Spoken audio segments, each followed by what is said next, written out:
Bonjour à toutes et à tous, j'espère que vous allez bien. Bienvenue sur la chaîne pour celles et ceux qui viennent de nous rejoindre et merci à tous ceux qui reviennent chaque semaine suivre mes nouvelles aventures. Donc aujourd'hui je me suis lancée dans le rangement du garde-manger de mes parents. Donc je vous montre ici pour commencer un premier plan de toutes les étagères. D'ailleurs je viens de le voir en faisant la voix off que j'ai fait une petite faute à étagère au début, donc excusez cette petite erreur. Donc voici à quoi ça ressemble, c'est un petit peu fouillis, je m'y retrouve pas vraiment. Donc voici les plans avant, j'aimerais en fait réorganiser et je vais vous montrer plusieurs astuces pour cela. Donc pour commencer, je vais vous montrer une astuce très simple pour créer des contenants à moindre frais, voire pour 0 € en récupérant des cartons. Il suffit de découper l'avant et ensuite de le remplir d'un seul type d'aliments. Donc ici ce sera pour les goûter pour ma part, pour les retrouver plus facilement tous au même endroit. Ensuite, pour conserver les produits, j'ai différentes astuces, donc soit prendre les paquets et y mettre une pince ou un élastique évidemment, mais je trouve qu'ils tiennent beaucoup plus longtemps, surtout dans les produits qui se dessèchent, via des bocaux en verre. Donc c'est ce que j'ai fait ici, bocaux que j'ai récupérés de différentes manières, soit en les achetant de seconde main, soit en les récupérant d'aliments que j'achète. C'est parfait pour se lancer dans le zéro déchet, puisqu'on peut les remplir directement dans les magasins qui vendent en vrac. Et je trouve qu'on voit plus facilement ce qui nous reste et que c'est, ma foi, très joli.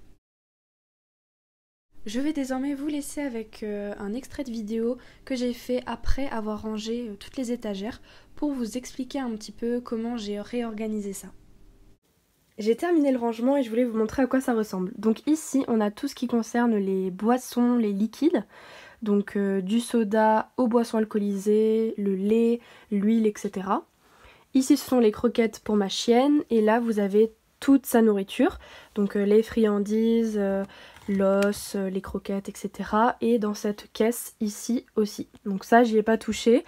J'ai un peu réarrangé ce côté avec tout ce qui concerne la cuisine. Donc les ingrédients de base comme la farine par exemple, la chapelure. Ici, j'ai aussi des sauces, des bouillons, etc. Et donc j'ai tout mis au même endroit. Ici, vous avez sur cette étagère tout ce qui concerne un petit peu d'autres féculents que je n'ai pas rangé ici. Donc par exemple de la purée, du quinoa, des lentilles, des olives ainsi que des crackers ou des tartines, 2 œufs, du chocolat et la boîte à goûter que je vous ai montré tout à l'heure. Ici vous avez tout ce qui concerne les sauces ou les condiments, donc du Maggi, de la moutarde, une sauce soja, du miel. Derrière j'ai encore plein de confitures et de la sauce tomate. 3 petites conserves. Et ici le stock de pâtes avec également un petit paquet de riz. Ensuite, si je remonte un petit peu sur le dessus, on a les pommes potes, donc les petites compotes à emporter, les céréales, biscottes, gaufres et boudoirs, donc plutôt pour le petit déjeuner qui doit être facilement accessible, du chocolat, des croûtes pour faire des bouchées à la reine, et enfin le coin apéro. Donc ça je vous avais un petit peu montré tout à l'heure. Il y a aussi des bretzels, des chips, cacahuètes, etc.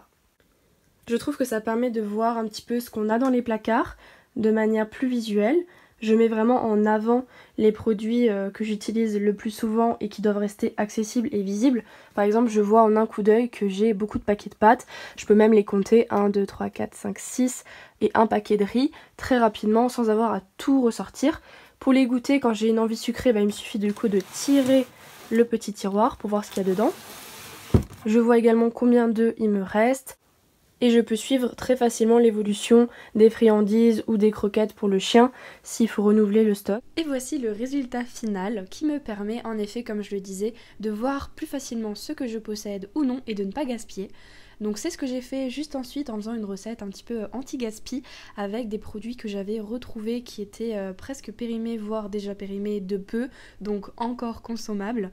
Il s'agissait notamment des 2 œufs qui me restaient ainsi que le chocolat que je suis en train sur les rushs de découper en plusieurs morceaux et de faire fondre au bain-marie pour pouvoir en faire un bon gâteau au chocolat, une petite recette réconfortante qui est très très simple. J'ai suivi celle de Marmiton que je pourrais vous mettre en barre d'infos, mais concrètement voilà, je fais fondre le chocolat avec du beurre. Je n'avais pas de sucre, donc j'y ajoute un petit peu de miel pour le côté sucré, et ensuite je vais tout simplement mettre tous les ingrédients à l'intérieur. Donc ici il me fallait donc les œufs, dont j'ai parlé. D'ailleurs j'ai mis plein de coquilles mais je les ai enlevées ensuite. Et puis j'ai rajouté le grammage utile en termes de farine. Et puis après j'ai tout mélangé pendant un bon moment jusqu'à obtenir la pâte homogène. Et enfin j'ai pu y ajouter du coup le chocolat que j'avais fait fondre. Et en mélangeant tout ça, on obtient la pâte finale que j'ai pu verser ensuite dans un contenant en verre que j'avais au préalable beurré. Et donc je verse toute la préparation et j'enfourne. Et voici le résultat. Donc j'ai pu déguster ce petit gâteau en récompense de mon rangement. Je vous remercie d'avoir suivi la vidéo, j'espère qu'elle vous aura donné la motivation pour ranger vous aussi votre garde-manger, éviter le gaspillage et utiliser les produits que vous avez déjà. Passez une excellente journée, une bonne soirée, n'hésitez pas à vous abonner pour suivre les prochaines vidéos et je vous dis à bientôt. Au revoir.